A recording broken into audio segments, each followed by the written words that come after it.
G'day, Trooper Cody and Steve, and this video perhaps sets the scene for how the Australian light horse was created.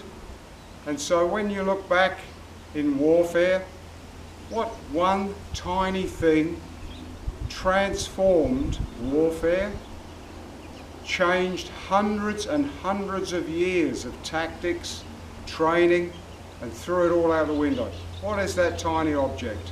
You think about that for a minute before we get to it.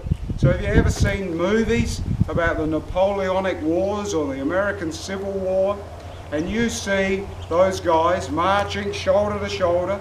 They come to within about 50 meters of each other, two sets of men, hundreds of them in a line, then they stand up and they shoot at each other. And you think, how crazy is that? Why didn't they lie down? Why weren't they using cover? The reality is, when those men did that, it was because they had to use muzzle-loading guns.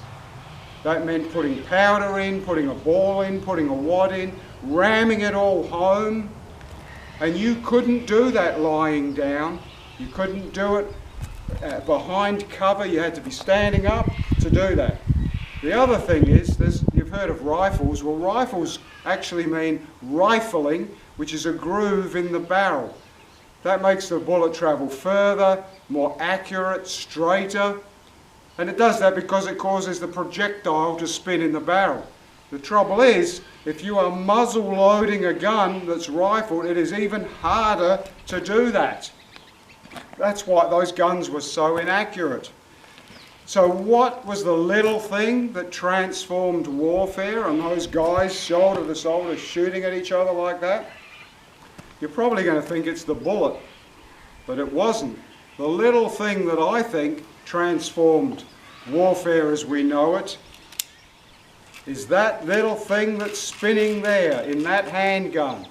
And that's because there still wasn't bullets as we know them.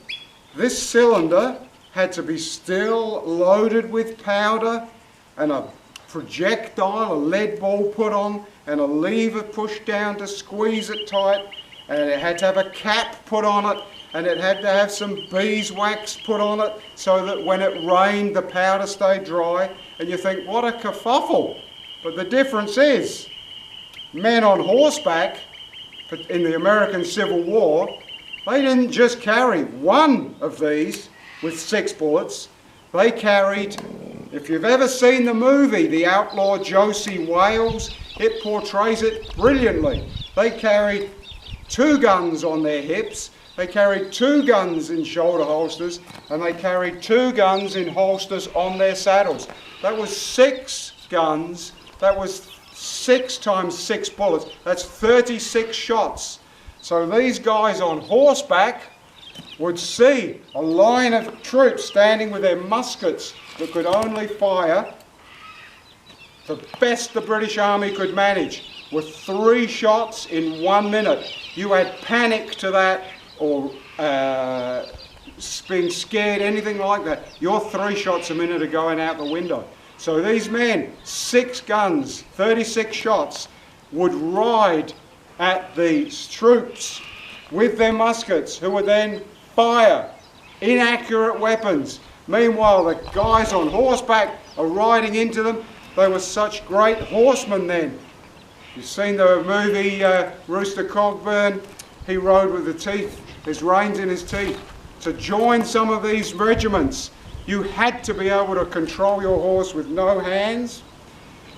They would then ride into those troops that couldn't reload with 36 shots.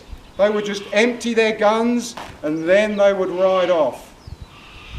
That transformed warfare, especially then afterwards when the bullet came in too.